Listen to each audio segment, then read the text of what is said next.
મહેશભાઈ જનાણી, કિરીટભાઈ આડેસરા, ભરતભાઈ મકવાણા, પ્રકાશભાઈ ચોટાઈ, પુરુષોત્તમભાઈ પ્રજાપતિ, રાજેન્દ્રસિંહજી જાડેજા, ભરતભાઈ પારેખ, વીરજીભાઈ અને મુકેશભાઈ જાની બધા જ વૈષ્ણવ મંચ પર પહોંચશે.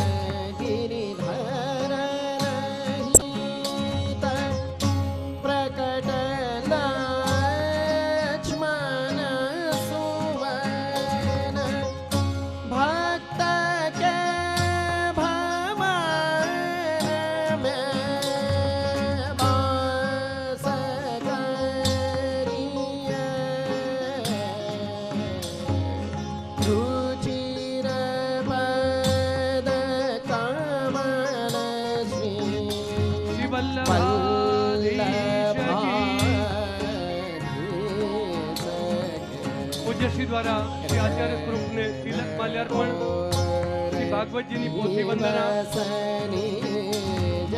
શ્રી વલ્લભા શ્રી મદન મોહનલાલ પ્યારે કી.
श्री वल्लभाधीश की, श्री मदन मोहन लाल प्यारे की.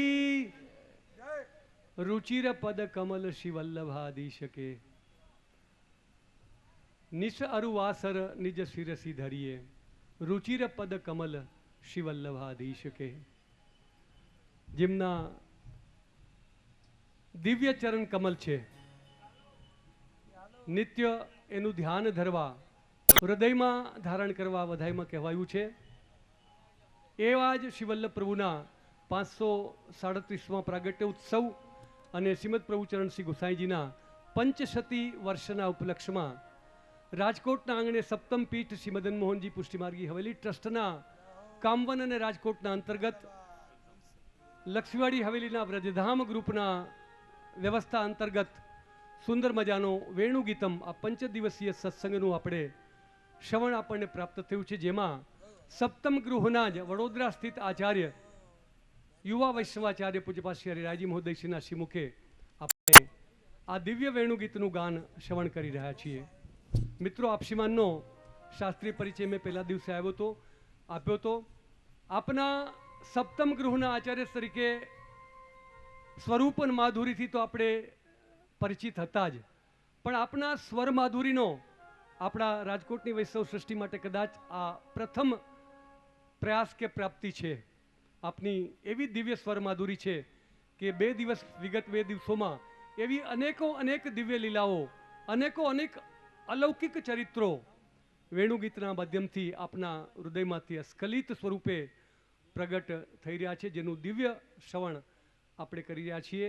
વેણુગીતમ આ 5 દિવસીય સત્રનો આજે તૃતીય એટલે કે ત્રીજો દિવસ પ્રારંભ થવામાં છે. પૂજ્યશ્રી આપની દિવ્ય ઉપસ્થિતિ સાથે આજે આચાર્યપીઠ પર બિરાજમાન છે, ત્યારે આપના સૌ વતી આપશીમાનના શ્રી ચરણોમાં સાષ્ટાંગ દંડક અંગીકાર કરાવતા આપણે સૌ તાળીઓના ગડગડાટથી સ્વાગત અભિવંદના કરીએ. પૂજ્યશ્રીના શ્રી ચરણોમાં પુનઃ શત શત દંડવત. મિત્રો, 2 દિવસનો સત્સંગ, પ્રથમ દિવસે દિવ્ય શોભાયાત્રા, સાથે સાથે સપ્તમ પીઠાધીશ પૂજ્યપાદ ગોસ્વામી શ્રી ઘનશ્યામલાલજી મહારાજશ્રીના દિવ્યશ્રી હસ્તે દીપ પ્રાગટ્ય, આપશ્રીમાનના આશીર્વચનો સાથે આ દિવ્ય ગુણાનુવાદ સભાનો પ્રારંભ થયો. પ્રથમ દિવસે વેણુગીત શું છે, વેણુગીત શા માટે, એના દિવ્ય ગુઢાર્થો આપશ્રીમાને પ્રગટ કરી અને વેણુગીતનું મહાત્મ્ય અને સાથે સાથે પ્રથમ 2 શ્લોકનું વિશ્લેષણ, પહેલા અને બીજા શ્લોકનું પહેલા દિવસે આપશ્રીમાને કર્યું.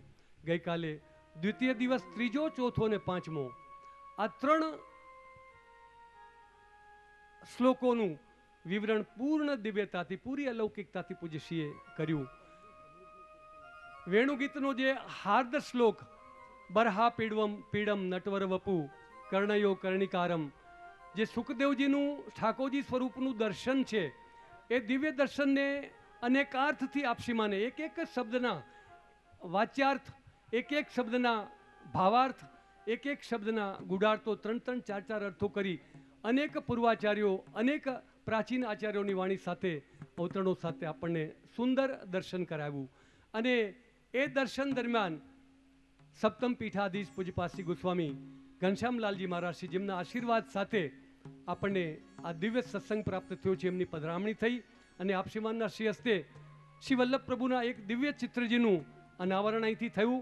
અને એ ચિત્રજીના અનાવરણ સાથે પૂજ્યશ્રીએ શ્રી વલ્લભ પ્રભુનું પ્રાગટ્ય જે અગ્નિ સ્વરૂપે છે એ સમજાવતા આહમાંથી સ્વામીજી અને ઠાકોરજીમાંથી જે સ્વરૂપ પ્રાગટ્ય થયું, અને એ સ્વરૂપની દિવ્યતા એ રાસ સ્વરૂપ છે, એ સૂત્ર સાથે પૂજ્યશ્રીએ ગઈકાલે ખરેખર શ્રી વલ્લભ પ્રભુનું પ્રાગટ્ય એ રંધ્રાણ વેણુમાં જે સ્વર આપે પૂર્યો છે, એ માધુર્ય જે છે એ વેણુ રસ સ્વરૂપ શ્રી વલ્લભનું પ્રાગટ્ય છે, એવા સૂત્ર સાથે ગઈકાલે પૂજ્યશ્રીએ પંચમ શ્લોકનું ગાન પૂર્ણ કરી અને વિરામ આપેલો. આજે તૃતીય દિવસ માટે પૂજ્યશ્રી પધાર્યા છે, ત્યારે આપશ્રીમાનને દંડવત સાથે હું વિનંતી કરીશ. સાથે સાથે પ્રથમ દિવસે હું આપશ્રીમાનને મુખાતિબ થઈને એક વિનંતી કરવા જઈ રહ્યો છું કે આપે કહ્યું હતું કે આપ બિંદુની સૃષ્ટિ છો, શ્રી વલ્લભની સૃષ્ટિ છે, સ્વવંશે સ્થાપિતા શેષ સ્વમાત્મે આપે કહ્યું છે.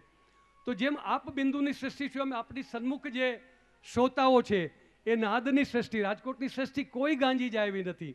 એટલે આપના હૃદયના દિવ્ય ભાવો, જે અતિ સૂક્ષ્મ ભાવો, જેનાથી એક પણ વૈષ્ણવ વંચિત ન રહે, એ પ્રકારે આપના હૃદયના દરવાજા ખોલી અને આજે તૃતીય દિવસે આપશ્રીમાન વેણુગીતનું ગાન કરો. પૂજ્યશ્રીના શ્રી ચરણોમાં સતસત વંદના સાથે પૂજ્યપાશ્રી હરિરાયજી મહોદયશ્રી. श्री वल्लभाधीश की जय. चिंता संतान हंतारो यत्पादाम्बुजरेण वह स्वीयानान्तान् निजाचार्यान् प्रणमामि मुहुर्मुहुः. यदनुग्रहितो जन्तु सर्वदुःखातिगो भवेत् तमहं सर्वदा वन्दे श्रीमद्वल्लभनन्दनम्. अज्ञानतिमिरान्धस्य ज्ञानाञ्जनशलाखया चक्षुरुन्मीलितं येन तस्मै श्रीगुरुवे नमः. नमामि हृदये शेषे लीलाक्षीराब्धिशायनं लक्ष्मीसहस्रलीलाभिः सेव्यमानं कलानिधिं. चतुर्भेश्च त्रिभिस्तथा षड्भिर्विराजते योऽसौ पञ्चधा हृदये मम. बरहापीडं नटवरवपुः कर्णयोः कर्णिकारं बिभ्रद्वासः कनककपिशं वैजयन्तीं च मालां. रन्ध्राणवेणोरधरसुधया पूरयन् गोपवृन्दैः वृन्दारण्यं स्वपदरमणं प्राविशद्गीतकीर्तिः. कस्तूरीतिलकं ललाटपटले वक्षस्थले कौस्तुभं नासाग्रे वरमौक्तिकं करतले वेणुः करे कङ्कणं. सर्वाङ्गे हरिचन्दनं सुललितं कण्ठे च मुक्तावली. गोपस्त्रीपरवेष्टितो विजयते गोपालचूडामणि. प्रभुरनन्दकुमारो मे स्वामिनी वृषभानुजा. कृतार्थोऽहं कृतार्थोऽहं कृतार्थोऽहं न संशय। श्री कृष्णाय नमः। श्री गोपीजनवल्लभाय नमः। श्री मदाचार्य चरणकमलेभ्यो नमः। श्री गोसाई जी परमदयालवे नमः। श्री घनश्यामाय नमः। श्याम सुंदर श्री यमुने महारानी की जय। श्री गिरिराज धरण की जय।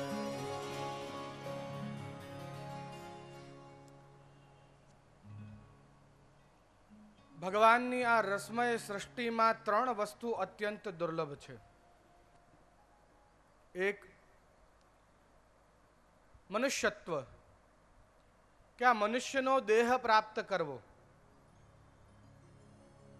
બીજું મુમુક્ષત્વ, કે મોક્ષની ઈચ્છા થવી. અને ત્રીજું મહત્સંગસ્થ દુર્લભ. આ ત્રણ વસ્તુ દુર્લભ. ત્રીજી વસ્તુ કઈ કે જે મહાન પુરુષોનું સંગ પ્રાપ્ત કરવાની ઈચ્છા થવી. આ ત્રણ વસ્તુ દુર્લભ છે. ભગવાને એટલી કૃપા કરી આપણને માનવ દેહ આપ્યો, પર આપણે એને સાચવી શકતા નથી. માનવ બન્યા પણ માનવતા નથી. એક વખતે એક સંત અને શિષ્ય બંને નદીના કાંઠે બેઠા હતા. એક વીછી એ વૃક્ષ પરથી પાણીમાં પડી ગઈ. સંત એને ઉપાડવા ગયા તો વીછી ડંક મારે છે. સંતે ફરી છોડી દીધી. ફરી ઉપાડવા ગયા પાણીમાંથી, ફરી ડંક મારવા જાય છે ને ફરી છોડી દીધી. આમ ત્રીજી વાર એને વીછીને ઉપાડીને પાણીની બહાર ફેંકી એને બચાવી લીધી. શિષ્ય પૂછવા લાગ્યો, ગુરુદેવ, આ વીછી તો આપને ડંક મારે છે, આપના પ્રાણ લેવા માંગે છે, તો આપે આની રક્ષા શું કામ કરી? સંત કહેવા લાગ્યા કે આ કોણ છે? તો કહેવા લાગ્યા કે ભાઈ આ તો પ્રાણી છે. તો પ્રાણીમાં બુદ્ધિ કેટલી? કે બહુ જ ઓછી. તો મને એક વાત કે બેટા, કે આ બુદ્ધિહીન પ્રાણી પણ એનો સ્વભાવ છોડતો નથી, તો હું બુદ્ધિશાળી મનુષ્ય થઈને મારો સ્વભાવ કેમ છોડી દઉં? એનો સ્વભાવ તો એને ડંક મારવાનો છે, મારો સ્વભાવ તો બચાવવાનો છે, મારવાનો નહીં.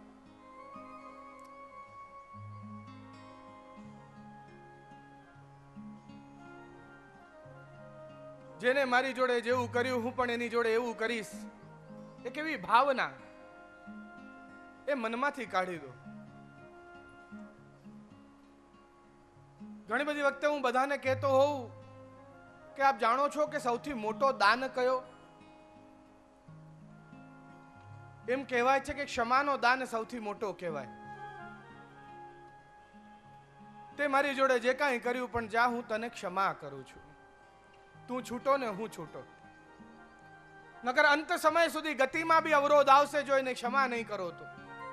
કારણ કે તમે એના બંધનથી બંધાયેલા ને એ તમારા બંધનથી બંધાયેલા.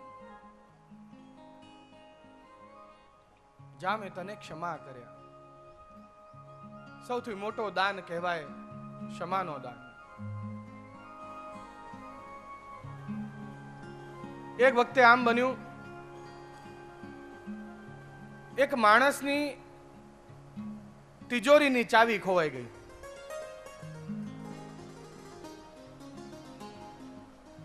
રોડ પર, એની ઘરની બહાર, એની ગલીમાં રોડ પર શોધે છે. શોધતા શોધતા 10-15 મિનિટ 20 મિનિટ થઈ એટલે બાજુવાળો આવ્યો. પૂછવા લાગ્યો, ભાઈ શું થયું? તમને ક્યારનો જોઉં છું, તમે કંઈક શોધો છો.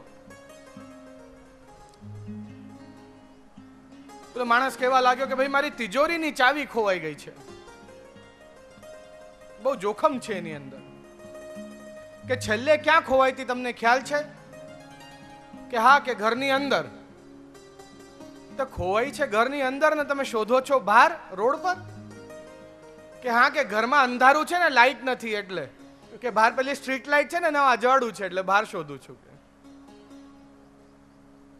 આપણે એવું જ કરીએ છીએ. આપણા હૃદયની આ તિજોરીને જેના અંદર છે આનંદ, એ આનંદની ચાવી કશે ખોવાઈ જાય ને ખોવાઈ હોય ઘરમાં, ઘરમાં કઈ ક્લેશ થયો હોય,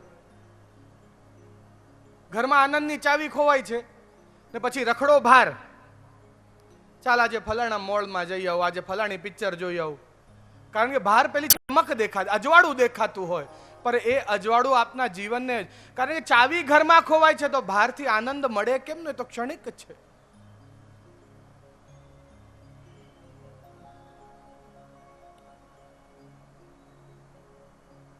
ઘરમાં જ શોધશો તો જ તમને એ આનંદની ચાવી મળવાની છે. જ્યારે કોઈ ઘરમાં બે જણ બાજતા હોય ને કોઈ વડીલ ઘરમાં આવે, કોઈ મહેમાન આવે, કોઈ વડીલ, કે બધા ચૂપ થઈ જાય કે જો આને ખબર ના પડે આપણા વચ્ચે શું ચાલી રહ્યું છે,